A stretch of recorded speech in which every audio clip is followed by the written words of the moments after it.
We start this 4 o'clock hour. Carter Yates, Dave Campbell's Texas Football Magazine, will join us here momentarily at SEC Media Days with Dave Campbell's. That's right there in their backyard at the Omni in Dallas. Carter with Paul Catalina, Craig Smoke, David Smoke on 365 Sports. Carter, thanks for your time.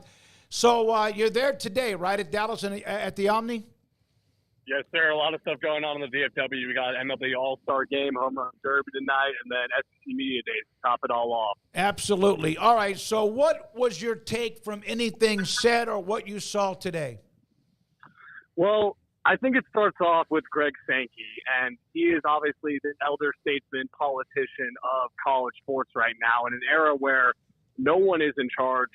The conference commissioners have become the de facto leaders of this sport. He took a few not so subtle shots at conferences such as the Big 12, who had looked to private equity to kind of level the financial playing field a little bit. And then we also saw him 3 separate times say he is focused on the 16 teams here right now, and 3 separate times another reporter asked him about 16 teams. It was almost like no one believed him when he said the SEC was good with where they're at with Texas and Oklahoma coming in. So he is saying he does not want to expand anymore as of right now, but everyone's calling his bluff a little bit today. Carter, it's interesting to hear, Greg Sankey kind of rip on people for trying to scramble after the situation he created, isn't it? A little bit. Now, he didn't call out the Big 12 specifically or private equity specifically, but basically his thinly veiled words were, it is up to the college leaders in this game right now to find the solutions and not look to outside stakeholders, which seemed like what my colleague Ishmael Johnson had said on Twitter, a thinly veiled shot at the Big 12. Yes, it feels like that's something that he has put himself in a position to where he can say and kind of scoff at people looking at private equity money. But if you're the Big 12 and other conferences that are now on the outside looking in of a Power 2 conference, you got to understand why they're looking to any and all options, such as revenue patches on officials' jerseys and things of that nature to kind of level the financial playing field. Carter, what was the Omni as far as just a venue? I remember Big 12 Media Days there years and years ago, but, to be fair, they don't have quite the spectacle or the following that the SEC does. I know it's split up into 4 days, but just kind of what was the Omni as a setting for this event earlier today? So I always drive into the Dallas-Fort Worth area because I live over here, and I see it lit up, the Omni, and, when the Texas Rangers won the World Series and things of that nature. I'd never been inside the hotel. It's beautiful in there, and there's a lot of big-time media members here that I'm getting to see for the first time, such as Paul Feinbaum, Jordan Rogers, the SEC Network. Saw J.D. Piquel with On3 Sports here earlier, Josh Pate from Lake Kick. It's a little bit buttoned up, I would say. We had some colleagues go out to the Big 12 Media Days last weekend in Vegas, and it seems like kind of a free-for-all there with a lot of access. The SEC runs a tight ship here, so guys are getting on, saying their piece, and then being whisked out the side door. But they run a tight ship, and they're the biggest brands in football, so they got to have their nose on the pulse, their finger on the pulse. Would you do me a favor? Walk up to JD, who used to work for us, and say he'd be nothing without us. He'll respond well. Yeah, he'll respond well. Great guy. Carter, you wrote a great story about A&M in Texas a couple weeks ago. Like, fantastically well done story about A&M in Texas, and A&M fumbling their lead away, so to speak, when it comes to on-the-field success in football. What was the most interesting part about kind of diving into that now as they rejoin conferences together? I think the interesting part for me was diving into why A&M left the Big 12 in the first place. And a lot of it had to deal with they felt Texas ran the Big 12 conference. And I didn't know that DeLoss Dodds, the Texas A&M athletic director, actually had reached out to Texas A&M about combining the Longhorn Network, what became to be the Longhorn Network, into a Lone Star State sports network with Texas and Texas A&M. Now, I don't know if those terms were ever 50-50. I say in the piece that the A&M reporters I talked to said from the jump that was a full Texas controlled channel that would have just, emphasized A&M's sort of little brother status in the Big 12. But when I originally looked at it, I went to Texas. I'm a Texas grad, and I followed Texas and Texas A&M very closely. You think that A&M kind of squandered their opportunity in the SEC because they're coming off of when they first got the SEC, the Johnny Manziel years. Johnny Manziel wins the Heisman. I have a quote in there from Joe Levin at Texas Monthly. You talk about when Charlie Strong was at Texas and Johnny Manziel was really rolling at Texas A&M.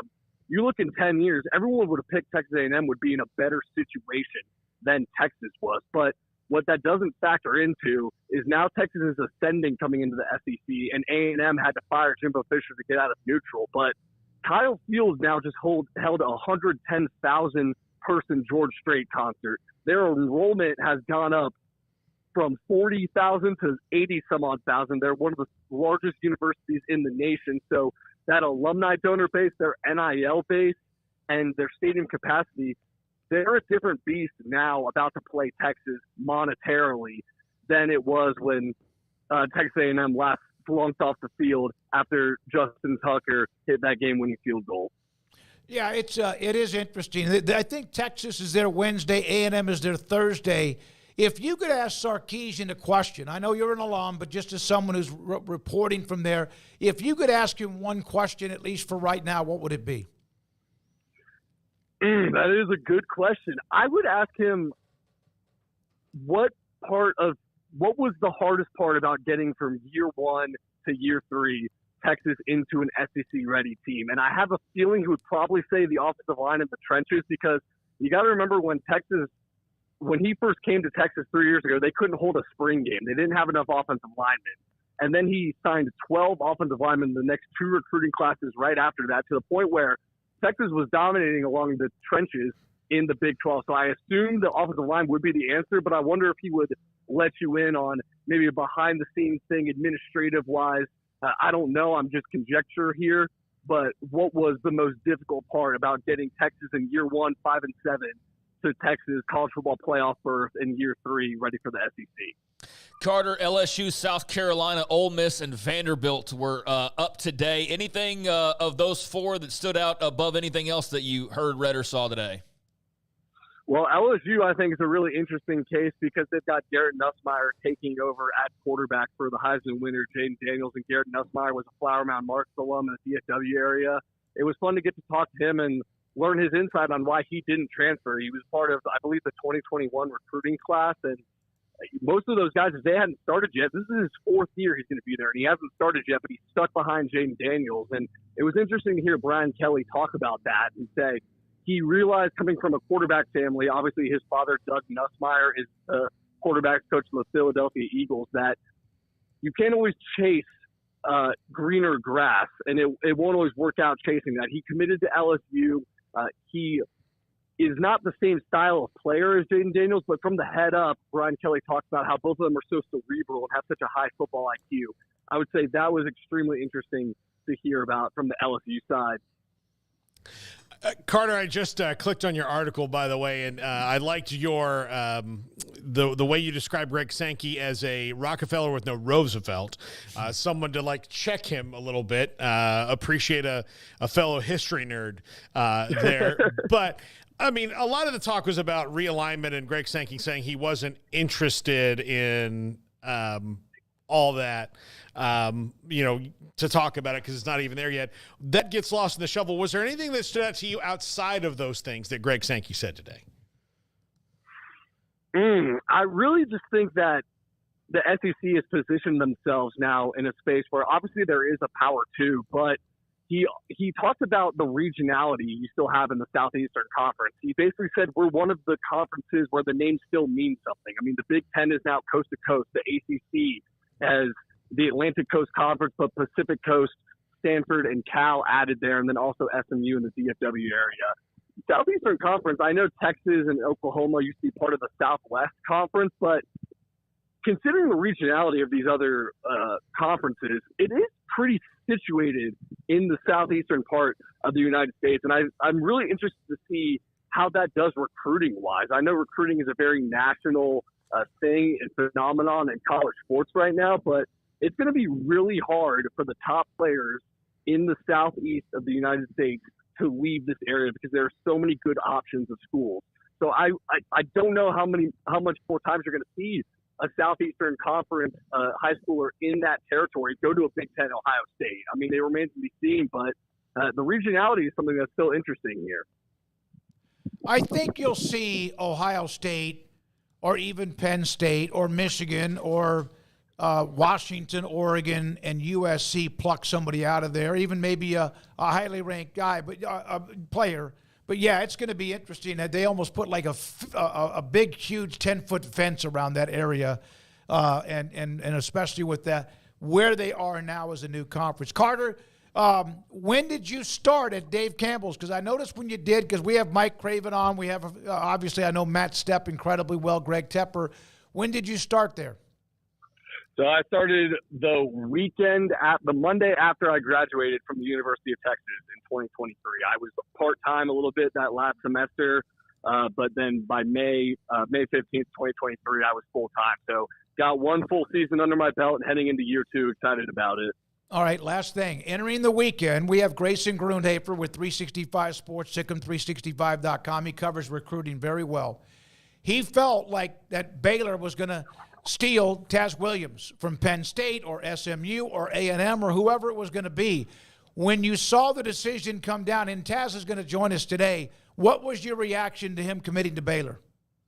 Oh, I had no idea that Baylor was even a possibility for Taz Williams. I was actually covering the commitment live, and he had 4 bucket hats on the table. Baylor was not one of them. He spins this wheel, and for a second, I think he's just going to choose, let God decide. Like, whatever this, lever lands on, I'm going to that school.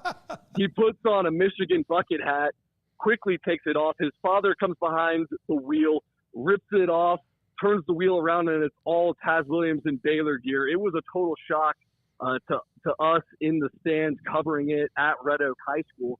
But I think Dave Aranda has done a terrific job right now on the recruiting trail. I know he made waves last week at Big 12 Media Days when he said the differences were paying players, but Dave Aranda also talked about last year he felt really good a lot of times about the in-home visits and the recruiting visits that he had with these guys, and really NIL was just where they were falling short. So now that they've got that situated, he can still be transformational in this process, because I don't think the problem's ever been Dave Aranda on the recruiting trail. It was just some of the resources they had. Now that they got that figured out, you're seeing what can happen. By the way, just for your information, that comment was on our show. Well, y'all caught fire. Yeah, on social media. Yeah, we did. It was, and we weren't expecting that ourselves. It's the shortest answer he's ever given to a question in 5 years now. That's since 2020. Yeah. So 4 or 5 years. Yeah. All right, hey, Carter. Thank you very much. Enjoy the week. We'll talk to you soon, and have a great day. Yeah, thank y'all so much. Thanks for having me on. Carter Yates, Dave Campbell's Texas Football Magazine, at SEC Media Days, covering day one